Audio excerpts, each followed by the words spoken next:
الرحیم السلام علیکم. غامدی صاحب کے ساتھ ہفتہ وار سوال و جواب کی براہ راست نشست کو لے کر ڈیلس امریکہ سے غامدی صاحب کے ساتھ حاضر خدمت. آغاز کرتے ہیں ہم سب. شکریہ آپ کے وقت کا. تبدیلی کا مذہبی بیانیہ ہمارے علماء دنیا بھر میں پیش کرتے ہیں، بالخصوص پاکستان، ہندوستان اور بنگلہ دیش میں ایک نظام کی صورت میں، ایک تحریک کی صورت میں، جماعتوں کے سلسلے کی صورت میں مذہبی انقلاب کی نوید سنائی جاتی ہے. سلسلہ گفتگو کی چوتھی نشست ہے. ہم نے غامدی صاحب سے جاننے کی کوشش کی کہ جو کچھ مذہبی لوگوں کے ہاں جذبات موجود ہیں، پہلے تو یہ سامنے آئے کہ وہ ہیں کیا، اور پھر ان جذبات کو کیسے چینلائز کیا جا سکتا ہے. جو مخاصمت نظر آتی ہے ریاست کے مابین اور مذہبی حلقوں کے مابین، اس کو کیسے ختم کیا جا سکتا ہے. ہم سب آغاز کرتے ہیں. گزشتہ نشست میں آپ نے ایک بہت ہی بڑی سٹیٹمنٹ دی اور پہلی دفعہ لوگوں نے لکھا کہ ہم نے سنی کہ آپ فرماتے ہیں کہ دینی لحاظ سے، مذہبی لحاظ سے، اسلامی لحاظ سے یہ جائز ہی نہیں ہے کہ آپ کوئی مذہبی جماعت تشکیل دیں. آپ کی جو سٹیٹمنٹ تھی، آپ نے بتایا تھا کہ اس کو نتیجے کے اعتبار سے دیکھیں، عقل کے اعتبار سے دیکھیں تب بھی غلط ہے، اور خود رسول اللہ صلی اللہ علیہ وسلم نے مسلمانوں کی ایک جماعت بنا دی ہے، اب کوئی جماعت نہیں بن سکتی. میں پوچھنا یہ چاہتا ہوں، جب آپ یہ کہتے ہیں نہیں بن سکتی، اس کے پیچھے کوئی آیت ہے، کوئی حدیث ہے، کوئی صحابہ کا اثر ہے، اجماع امت ہے، جس کو ہم کہتے ہیں دینیاتی دلیل، وہ کیا ہے؟ اور اس کے ساتھ ساتھ سلسلہ گفتگو کو آگے بڑھاتے ہوئے ہم ان جماعتوں کا ایک پورا کا پورا جو منشور ہے، تاکہ لوگوں کو یہ پتہ چل سکے کہ جب مذہبی جماعتیں کہتی ہیں کہ تبدیلی آنی چاہیے، تو تبدیلی کا خاکہ کیا ہے اور اس کے سیاسی، سماجی اور فکری اثرات کیا ہیں، وہ بھی غام صاحب کی خدمت میں رکھیں گے. پہلا سوال غام صاحب، کون سی نص ہے، کون سی آیت ہے، اس میں لکھا ہوا ہے کہ مسلمان اسلام کے نام پر سیاسی جماعت یا مذہبی جماعت نہیں بنا سکتا؟ اللہ تعالیٰ نے یہ بات بہت وضاحت کے ساتھ قرآن مجید میں بیان کی ہے. میں نے اپنے دین کا نام اسلام رکھا ہے، اور یہ بتا دیجیے کہ ان الدین عند اللہ الاسلام، یہ نام پہلے دن سے اسلام ہی ہے. یہ نہ کسی شخص کے ساتھ وابستہ ہے، نہ کسی علاقے کے ساتھ وابستہ ہے، نہ تاریخ کے کسی واقعے یا حادثے کے ساتھ وابستہ ہے. اس کا مطلب ہے اللہ کے سامنے سرفکندہ ہو جانا، سبمیشن. اسی بنیاد پر پھر سورہ حج کے آخر میں یہ بتایا ہے کہ تمہارے باپ ابراہیم نے تمہارا نام مسلمان رکھا تھا. مسلمان نام رکھ دیا گیا. اس مسلمان نام کے ساتھ ہماری شناخت قائم کر دی گئی. یہ تنہا مذہبی شناخت ہے جو اللہ تعالیٰ نے قائم کر دی ہے. سوال یہ ہے کہ جب آپ مذہبی لحاظ سے اس کے اندر کوئی اور جماعت بنانے کی صحیح کریں گے تو یہ شناخت قائم کیسے رہے گی؟ یہ تو اللہ تعالیٰ کی طرف سے مقرر کردہ شناخت ہے. یعنی میری مذہبی شناخت ایک ہی ہے، وہ یہ کہ میں مسلمان ہوں. یہ جو فرمایا کہ ہوا سماکم المسلمین، تو اس کا کیا مطلب ہے؟ میری ماں نے میرا نام رکھ دیا ہے، اب یا تو میں اس نام کو تبدیل کروں گا یا اس نام کے ساتھ ہی ہوں. اس کے اندر میں 10 اور نام داخل کر کے اپنی 10 شناختیں اگر پیدا کروں گا تو کیا یہ قبول کر لیا جائے گا؟ تو یہ شناخت جو ہماری اللہ تعالیٰ نے قائم کر دی ہے، اس کو میں نے ایک مرتبہ ان الفاظ میں آپ کو یاد ہوگا واضح کیا تھا کئی برس پہلے، کہ جب کوئی آدمی مجھ سے پوچھے گا کہ تمہاری مذہبی شناخت کیا ہے، تو اس کے کوئی دو جواب نہیں ہو سکتے، ایک ہی جواب ہوگا، وہ مسلمان ہے. اسی مسلمانوں کی جماعت کو اللہ تعالیٰ نے حزب اللہ کہا ہے قرآن مجید میں، اور اس کے مقابل میں جو کچھ بھی ہے اس کو حزب الشیطان قرار دے دیا. تو یہ جو صورتحال ہے قرآن مجید میں ہماری مذہبی شناخت کے بارے میں، اس کا لازمی نتیجہ ہے کہ پھر کوئی اور مذہبی شناخت قائم نہ کی جائے. دوسرے مقاصد کے لیے آپ کام کریں. مثال کے طور پر آپ سیاسی مقصد رکھتے ہیں، آپ کو اس کا حق دیا گیا ہے کسی ملک میں، یہ حق آپ نے حاصل کر لیا ہے کہ آپ سیاسی جدوجہد کریں، تو 10 سیاسی جماعتیں بنائیں. ان میں آپ کی کوئی مذہبی شناخت تقسیم نہیں ہو رہی ہوتی، یا اس کو کوئی نیا نام نہیں مل رہا ہوتا، بلکہ آپ مسلمان کی حیثیت سے جو اپنی وطنی شناخت رکھتے ہیں، جو اپنی حزبی شناخت رکھتے ہیں، جو اپنی برادری کی شناخت رکھتے ہیں، یہ سب جائز شناختیں ہیں. انہی میں ایک آپ کی سیاسی شناخت بھی وجود میں آ جاتی ہے. اسی لیے جب یہ بحث ہمارے یہاں ہوئی ضیاء الحق صاحب کے زمانے میں کہ کیا سیاسی جماعتیں بنائی جا سکتی ہیں، تو میں نے اصرار سے کہا کہ نہ صرف یہ کہ بنائی جا سکتی ہیں بلکہ سیاسی جماعتوں ہی پر جمہوری نظام کا انحصار ہے۔ اگر سیاسی جماعتیں نہیں ہوں گی اور ان کی صحیح طریقے سے تنظیم نہیں ہوگی تو جمہوریت بھی خواب ہو جائے گی۔ اس وقت بہت سے اہل علم تھے جن میں میرے بہت ہی قابل احترام بزرگ مولانا وسیم اظہر صاحب ندوی سرخیل کی حیثیت رکھتے تھے، اور وہ مولانا ظفر احمد انصاری صاحب کی قیادت میں اس کی صحیح کر رہے تھے کہ سیاسی جماعتوں کا وجود کالعدم کر دیا جائے۔ تو میں نے ان سے بہت سخت اختلاف کیا، انہوں نے اس موضوع پر مقالات بھی لکھے، لیکن مجھے اصرار رہا کہ نہیں، سیاسی شناخت پر کوئی پابندی عائد نہیں کی جا سکتی۔ سیاسی شناخت ایک جائز شناخت ہے، ایسے ہی جیسے برادری کی شناخت ہے، ایسے ہی جیسے آپ کاروباری تنظیمیں بنا لیتے ہیں، ایسے ہی جیسے آپ ٹریڈ یونین کا ایک نظم قائم کر لیتے ہیں، یہ سب بالکل جائز شناختیں ہیں۔ لیکن میری مذہبی شناخت طے ہے، وہ مسلمان ہے۔ تو جب آپ کوئی جماعت قائم کریں گے، اس کا ایک نظم قائم کریں گے، اس کا کوئی سربراہ بنائیں گے، تو میری ایک نئی مذہبی شناخت وجود میں آئے گی۔ یہ کیسے ہو سکتا ہے کہ خدا کہے کہ ہوا سماکم المسلمین تو میں اپنی کسی دوسری شناخت کے ساتھ اپنا تعارف کرا دوں؟ تو اس لیے مذہبی شناخت کوئی اور قائم کی نہیں جا سکتی، یہ تو مذہبی یا دینی استدلال ہے۔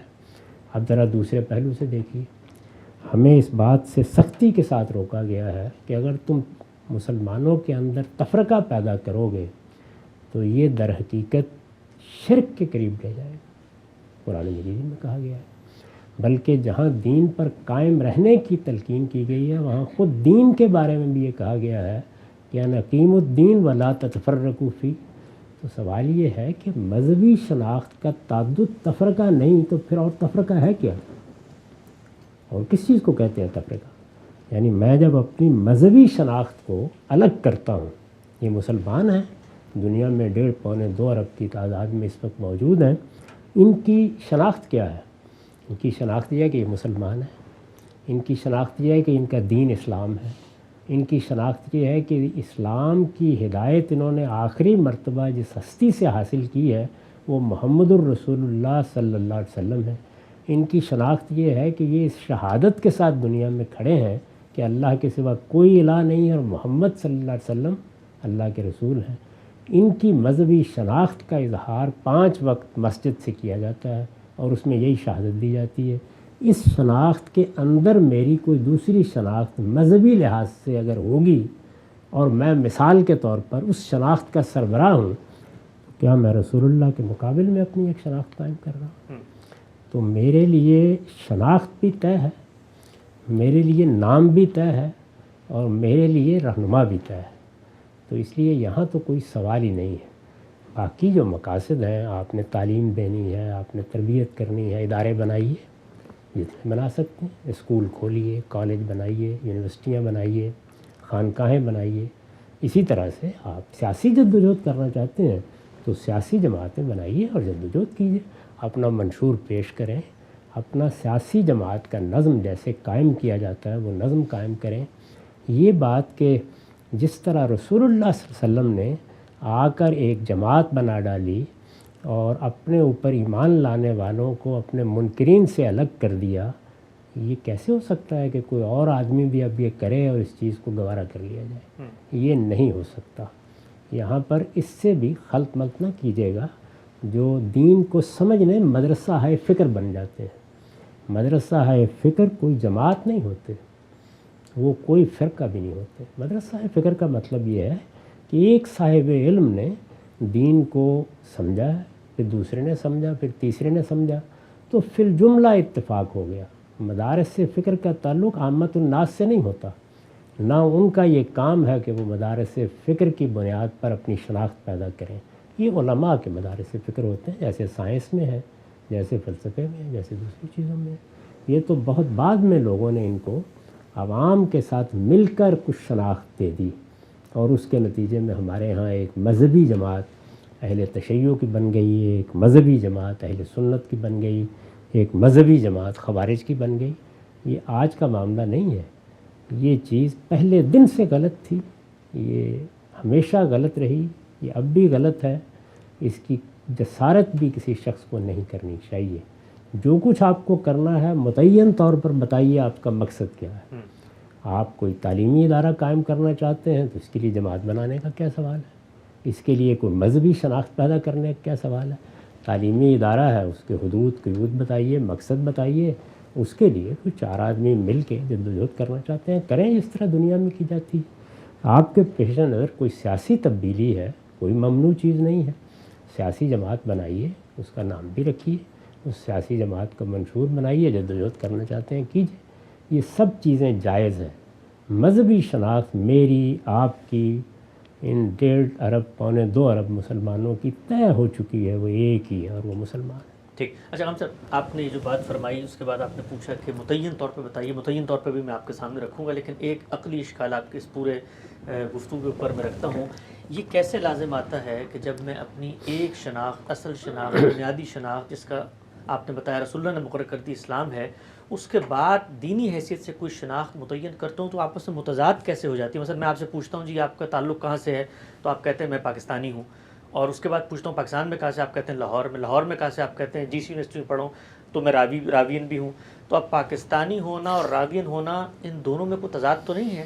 تو میری شناخت محمد رسول اللہ نے مسلمان رکھی ہے، اس حیثیت سے میں مسلمان ہوں، اور میں شبان المسلمین کا، تنظیم اسلامی کا، جماعت اسلامی کا، جماعت المسلمین کا ممبر بھی ہوں. تو ان دونوں میں آپس میں تضاد کہاں پہ آتا ہے؟ یہ تو پہلے ایک اصولی اسٹیٹمنٹ تھی میں پاکستانی ہوں، پھر آپ نے بتایا لاہور کی مغل پورہ کی فلاں گلی میں رہتا ہوں، تو یہ تو اس کی تفصیل سامنے آ گئی. لاہور میں ایک شہر کی حیثیت سے آپ کی شناخت بنی. آپ کا گاؤں تھا تو اس گاؤں کے باسی کی حیثیت سے آپ کی شناخت بنی. اگر آپ پاکستان کے رہنے والے ہیں تو یہ بھی آپ کی ایک شناخت ہے. ان میں تو کوئی تضاد نہیں ہے. لیکن مذہبی شناخت دوسری آپ کو بنانے کی ضرورت کیسے پیش آ گئی؟ وہاں تو بنی نہیں ہے، بنائی جا رہی. یہ ساری شناختیں تو آپ کے ساتھ آپ کی پیدائش کے وقت سے وابستہ ہو گئی ہیں. یہ جو آپ بنانے جا رہے ہیں اس کی ضرورت کیوں پیش آئی؟ مذہب قبول کیا جاتا ہے یا رد کیا جاتا ہے؟ وہ آپ قبول کر چکے. اسلام آپ کا مذہب ہے، محمد الرسول اللہ آپ کے رہنما ہے، یہ تو آپ مان چکے. اب آپ مذہبی، پھر میں عرض کروں مذہبی، یہ جو آپ جماعتوں کے نام لے رہے ہیں یہ اصلاً سیاسی جماعتیں ہیں، یہ اپنی روح میں سیاسی جماعتیں ہیں. میں یہ عرض کر رہا ہوں کہ مذہبی شناخت کو الگ کرنے کی کوئی وجہ نہیں ہے. یہ بھی اس بات کا ادراک کریں اور اپنی جماعتوں اور تنظیموں کو نام بھی ایسے دیں جو ان کی سیاسی حیثیت کو یا سیاسی جدوجہد کو واضح کریں. سیاسی جدوجہد کرنے کو آپ جائز قرار دیں گے نا. اب آپ دیکھیے، آپ نے یہ بات کی کہ جو آپ کی پیدائشی شناختیں ہیں وہ تو زیر بحث نہیں ہیں. جہاں شناخت آپ کے ارادہ و اختیار پر مبنی ہے تو وہاں آپ کی ہر شناخت اور ہر اقدام کے اوپر گفتگو کی جائے گی کہ وہ جائز ہے یا ناجائز ہے. ڈاکو مل کے اگر اپنی ایک تنظیم بنائیں گے تو کہا جائے گا کہ یہ شناخت نہیں پیدا کی جا سکتی. تو اسی طرح کا معاملہ اخلاقی اصولوں پر ہے. مذہب کے معاملے میں یہی چیز ہے. طے ہو گیا نا کہ نبوت ختم ہو گئی ہے. اب کسی اور ہستی سے وابستہ ہو کر کوئی شناخت مذہبی لحاظ سے قائم ہی نہیں کی جا سکتی. پیغمبر ہی آئے گا، وہ آ کے اپنی شناخت قائم کرتے ہیں، اس کو حق ہے، اس لیے کہ وہ خدا کی طرف سے مبعوث ہوتا ہے. اسی اصول پر میں نے توجہ دلائی ہے کہ مذہبی اصلاح کے لیے، مذہبی ارشاد کے لیے آپ کسی سے بیعت نہیں لے سکتے. یہ آخری مرتبہ اللہ کے رسول نے لے لی، بس ختم، اس کے بعد نہیں ہو سکتا. سیاسی مقصد کے لیے روز بیعت لیں جس سے لینی. سیدنا صدیق نے بھی لی. کبھی آپ نے دیکھا کہ رسول اللہ اسلام پر بیعت لیتے تھے؟ بارہا لی. خود اس بیعت کا ذکر سورہ ممتحنہ میں ہوا ہے. آپ کے بعد بھی کبھی اسلام پر کسی نے بیعت لینے کی جسارت کی؟ سیدنا صدیق نے، سیدنا عمر نے، صحابہ میں سے کسی نے کبھی نہیں کی. کوئی سوال ہی نہیں اس بات کا. تو جس وقت آپ اس دائرے میں داخل ہوتے ہیں تو اگر تو آپ نے اللہ تعالیٰ کے ساتھ کسی تعلق کی بنیاد پر اس دائرے میں ایک دوسرا دائرہ بنایا ہے تو پھر معاف کیجیے گا پیری مریدی پیدا ہو کے رہے گی، آستانے بن کر رہیں گے. چنانچہ دیکھیے بنے، اور ان میں آپ کی ساری توجہات اور آپ کی ساری محبتوں کا مرکز پھر کوئی شخصیت بنے لازماً. اور اگر آپ اس کو وہ صورت دیں گے، یعنی 2 ہی تعبیریں ہیں نا مسلمانوں کی پوری تاریخ میں، 2 ہی تعبیریں ہیں، بڑی تعبیریں ہیں. ایک صوفیانہ تعبیر اس میں بھی دیکھیے شناخت کی ضرورت پڑ گئی، چنانچہ شناخت بنی، پیروں کے حلقے بنے، ان کی بیعت کی گئی، اور وہ آپ دیکھتے ہیں کہ ایک پوری روایت ہے۔ اسی طرح سے دوسری تعبیر اسلام کی سیاسی تعبیر ہے، وہ بھی جیسے ہی قائم ہوئی تو اس کے ساتھ وہ تنظیمیں اور جماعتیں اور امیر جماعت، یہ تصورات پیدا ہو گئے۔ یہ سارے تصورات کہاں سے آئے ہیں؟ یہ اصل میں ایک نئی مذہبی شناخت پیدا کر رہے ہیں۔ وہ نئی مذہبی شناخت ہی کا منتہائے کمال ہے۔ پھر ایک صاحب نے نبوت کا دعویٰ بھی کر دیا، نہیں، اس کی کوئی گنجائش نہیں، مذہبی شناخت ایک ہی رہے گی ہمیشہ۔ یہ آپ نے پیدائشی شناختوں کے حوالے دیے ہیں، وہ تو آپ سے لاحق ہے، آپ کی ماں سے، آپ کے باپ سے، آپ کی برادری سے، آپ کے شہر سے، آپ کی قوم سے، آپ کے ملک سے آپ کی شناخت ہے۔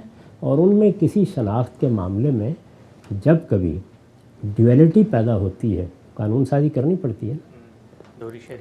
دوہری شریعت کا مسئلہ کیوں پیدا ہو جاتا ہے؟ اس لیے کہ وفاداری تقسیم ہو رہی ہے، تو اس لیے وفاداری، میری مذہبی وفاداری صرف ایک ہی شخصیت سے، وہ رسول اللہ صلی اللہ علیہ وسلم۔ رسول اللہ صلی اللہ علیہ وسلم ہیں، لیکن آپ نے جس طریقے سے جو باقی مذہبی شناختیں امت میں قائم ہوتی ہیں، خود آپ کی بھی ہے، میری بھی ہے، ہر ایک فرد کی ہے، وہ بتاتا ہے میں مسلمان ہوں، لیکن اس کا بتاتا ہے میں حنفی ہوں، شافعی ہوں، اشعری ہوں، ماتریدی ہوں، معتزلہ ہوں، فرائی ہوں، جو بھی سب آپ بتاتے ہوں گے، میں نے تو کبھی نہیں بتایا۔ لیکن آپ سے پوچھا جائے جی آپ کا نظام فکر کیا، آپ کہتے ہیں دبستان شبلی سے جڑا ہوں، مدرسہ فراہی کے نقطہ نظر میں جڑا ہوں، تو میں نے کبھی نہیں کہا، میں نے یہ کہا ہے کہ مدرسہ فراہی میں جو اصول طے کیے ہیں مجھے ان سے اتفاق ہے۔ تو رسول اللہ کے کسی صحابی نے تو کبھی یہ اسٹیٹمنٹ نہیں دی؟ رسول اللہ کے صحابہ کے بھی اپنے اپنے مدارس فکر بنے، ان سب کو بیان بھی کیا گیا۔ مدارس فکر تو زیر بحث ہی نہیں ہے، مذہبی شناخت تو بن گئی نا، وہ مذہبی شناخت نہیں ہے، وہ مذہبی فکر کی شناخت ہے۔ اہم نقطہ دو باتیں بالکل الگ ہیں۔ ٹھیک، یعنی یہاں تو آپ کہہ رہے ہیں کہ ایک صالحین کی جماعت جو اللہ کے دین پر عمل کرنے میں سب سے آگے بڑھیں، وہ الگ کرنی ہے امت مسلمہ کے اندر سے، ابھی کچھ بھی نہیں ہوتا۔ میں نے ایک رائے قائم کی ہے، آپ کو میری رائے سے اتفاق ہے، اپنے اساتذہ کی طرف ایک نسبت ہم قائم کر لیتے ہیں، قائم کرنا چاہیں قائم کر لیں، نہ قائم کرنا چاہیں نہ کریں۔ وہاں پر بھی جس وقت آپ یہ کہیں گے کہ کسی ایک شخص کی تقلید کرنی لازم ہو گئی ہے، میں یہ کہوں یہ حرام کام کر رہے ہیں۔ ہاں، یہ ہے، وہاں پر بھی یہی کہوں، یعنی اس کو شناخت تقلید کی صورت میں بنائیں گے تو پھر وہ مذہبی معاملات بنتی تب ہے، اگر تقلید نہیں ہے تو وہ شناخت بن نہیں سکتی۔ ذرا دیکھیے مدرسہ فراہی میں کتنے چیزیں ہیں کہ جن میں امام فراہی سے استاذ امام امین حسن اصلاحی نے برملا اختلاف کر ڈالا ہے، اور میں عرض کرتا ہوں بات بڑی بنیادی چیزیں ہیں، اور میرے ہاں تو ایک پوری کتاب لکھی جا سکتی، بن ہی نہیں سکتی۔ تقلید کا اصول مانا جائے گا تو شناخت بنے گی۔ خیر میں تو کبھی اس طرح سے اپنا تعارف کراتا بھی۔ نقطہ واضح ہوگی، آگے بڑھاتے ہیں۔ اچھا صاحب، آپ نے فرمایا جو جماعتیں ہیں یہ اصلاً سیاسی جماعتیں ہیں، میں نے محض ایک اسٹڈی کے لیے مذہبی جماعتیں بنائی گئیں، جس پہلو سے میں نقد کر رہا ہوں جی، اور یہ اصول بھی قائم کیا گیا کہ اللہ تعالیٰ کا حکم ہے کہ ایک جماعت بن کے رہو، وہ جماعت تو ہم بن چکے بھائی، یعنی امت مسلمہ کا حصہ بن گئے، رسول اللہ پر ایمان لے آئے، اور جو بعد میں کہا گیا تھا کہ علیکم بالجماع، اس کا کوئی تعلق مسلمانوں کی جماعت سے بھی نہیں تھا، ان کا مسلمانوں کے نظم اجتماعی سے تعلق تھا۔ جب مسلمانوں کی کوئی حکومت قائم ہو جائے، اور یہ بہت اچھی بات ہے کہ وہ ایک ہی حکومت ہو، تو اس سے وابستہ رہو، اگر کسی وجہ سے ایک نہیں ہے تو جہاں جہاں قائم ہے اس کے ساتھ وابستہ رہو۔ وہ سیاسی نظم سے وابستہ رہنے کا حکم تھا۔ ان سب چیزوں کو بالکل غلط طریقے سے تعبیر کیا گیا، غلط انٹرپریٹ کیا گیا، اور لوگوں کے لیے جو یہ جانتے تھے، ہمیشہ سے جانتے تھے کہ دین کے مطالبات کیا ہیں، دین کے کچھ ایسے مطالبات اس زمانے میں ان کے سامنے رکھ دیے گئے کہ جس کے بعد وہ مسلسل اس احساس گناہ میں مبتلا رہتے ہیں کہ ہم نے نماز بھی پڑھ لی، روزہ بھی رکھ لیا، انفاق بھی کر لیا، لیکن یہ نہیں کیا تو کچھ بھی نہیں کیا۔ نہیں، اسلام ختم ہو گیا جب رسالت مآب صلی اللہ علیہ وسلم دنیا سے رخصت ہوئے، ختم ہو گیا کہ معنی یعنی پائے تکمیل کو پہنچ گیا، اب نہ اس میں کوئی اضافہ ہو سکتا ہے نہ کمی ہو سکتی ہے۔ وہ اسلام ہے جس پر ہمیں جینا ہے، اس پر مرنا ہے، اور اس میں رہنما کی حیثیت رسالت مآب صلی اللہ علیہ وسلم کو حاصل ہے۔ اس کے ساتھ کوئی شرکت گوارا کی نہیں جا سکتی۔ ٹھیک، نقطہ واضح ہو گیا، آگے بڑھاتے ہیں سلسلہ گفتگو کو۔ اچھا غام صاحب، یہ جو پورا کا پورا مذہبی تبدیلی کا ایک نیریٹو بیانیہ پیش کیا جاتا ہے، اس کی عملی تصویر کیا ہے؟ یہ کن مقدمات پہ کھڑا ہوتا ہے دینی لحاظ سے؟ اس پر آپ کا کیا نقطہ نظر ہے؟ اور دنیا کے جو عملی زمان و مکان کے تقاضے ہیں اس پر آپ کیا کہتے ہیں؟ میں نے اس کے لیے انتخاب کیا تنظیم اسلامی کے منشور اور دستور کا، اور میں چاہتا ہوں میں ایک ایک کر کے اس کو جز میں آپ کے سامنے رکھوں اور سمجھنے کی کوشش کروں کہ مذہبی طبقہ چاہتا کیا ہے، اور پھر آپ اس پہ کیا کہتے ہیں۔ آغاز اس کا اس بات سے ہوتا ہے کہ تنظیم اسلامی نہ کوئی سیاسی جماعت ہے، نہ مذہبی فرقہ ہے، بلکہ ایک اسلامی انقلابی جماعت ہے جو اولاً پاکستان اور بالآخر پورے کرۂ ارض پر دین حق یعنی اسلام کے کامل نظام عدل و قسط کو غالب کرنا چاہتی ہے، جس سے سماجی، معاشی اور سیاسی سطح پر انقلابی تبدیلیاں رونما ہوں۔ اب یہ جو دعویٰ کیا جا رہا ہے وہ تو خود نفی کر رہے ہیں، ہم تو سیاسی جماعت ہے ہی نہیں۔ جی ہاں، اس دعوے پر پھر سوال کروں گا میں کہ یہ جو کہا جا رہا ہے کہ یہ ایک اسلامی انقلابی جماعت ہے، جی، رسول اللہ نے جو جماعت قائم کی جس کو امت مسلمہ کہتے ہیں، وہ اسلامی انقلابی جماعت ہے یا نہیں؟ ان حضرات کا کیا جواب ہے؟ اگر ان کا جواب یہ ہے جی، کہ نئی قائم کرنے کی ضرورت کیوں پیش آ گئی؟ تو بہت اہم نقطہ۔ پہلے ہی سے قائم۔ سیدھی بات کیجئے کہ آپ ایک سیاسی تبدیلی لانا چاہتے ہیں، اس کے لیے سیاسی جماعت بنائی جاتی ہے، مذہبی جماعت نہیں بنائی جاتی۔ مذہبی جماعت جو کچھ بھی ہے، یعنی میں تو انقلابی کا لفظ کبھی استعمال نہیں کروں گا، لیکن جو لوگ کر رہے ہیں وہ پھر پہلے اپنا اور محمد الرسول اللہ کی بنائی ہوئی جماعت کا فرق واضح کر دیں۔ وہ موجود ہے، وہ غائب نہیں ہو گئی کہیں۔ نہ رسالت مآب صلی اللہ علیہ وسلم کی شخصیت تاریخ کے دندرکوں میں گم ہوئی ہے، نہ آپ کی لائی ہوئی ہدایت کہیں ختم ہوئی ہے، نہ آپ کے ساتھ وابستگی کا ادنا درجے میں کوئی تردد پیدا ہوا ہے۔ میں آج بھی اللہ کے پیغمبر کے ساتھ وابستہ ہوں، 5 وقت اللہ کی بارگاہ میں حاضر ہوتا ہوں، اور مجھے جب آواز دی جاتی ہے، بلایا جاتا ہے اس جماعت کی ذمہ داریوں کے لیے، تو اذان کے الفاظ پر غور کر لیجیے، اسی طرح بلایا جاتا ہے۔ تو اب آپ ایک نئی دعوت کیسے دے سکتے ہیں مجھے؟ وہ دعوت تو موجود ہے، میں اس پر لبیک کہہ چکا، میں اس کو مان چکا۔ وہ انقلابی ہے تو وہ انقلابی ہے، وہ اسلامی ہے تو وہ اسلامی ہے، وہ اللہ کی جماعت ہے تو وہ اللہ کی جماعت ہے۔ آپ کیسے یہ کہہ سکتے ہیں؟ آپ کو تو یہ بتانا ہے کہ اس وقت دنیا میں مسلمانوں کے ہاں، غیر مسلموں کے ہاں آپ کیا کام کرنے جا رہے ہیں، اس کام کے لحاظ سے آپ اپنا نام رکھیے اور اس کام کے لحاظ سے اپنا کوئی نظم قائم کریں۔ تو میں نے عرض کیا نا کہ سیاسی کام کرنا یا سیاسی تبدیلی کی جدوجہد کرنا ایک جائز عمل ہے، اس کے لیے سیاسی جماعت بنائیں۔ سیدھا کہیں کہ ہم نے ایک سیاسی جماعت بنائی ہے، تو یہ آپ نے یہ کیسے کہا کہ یہ کوئی سیاسی جماعت نہیں ہے؟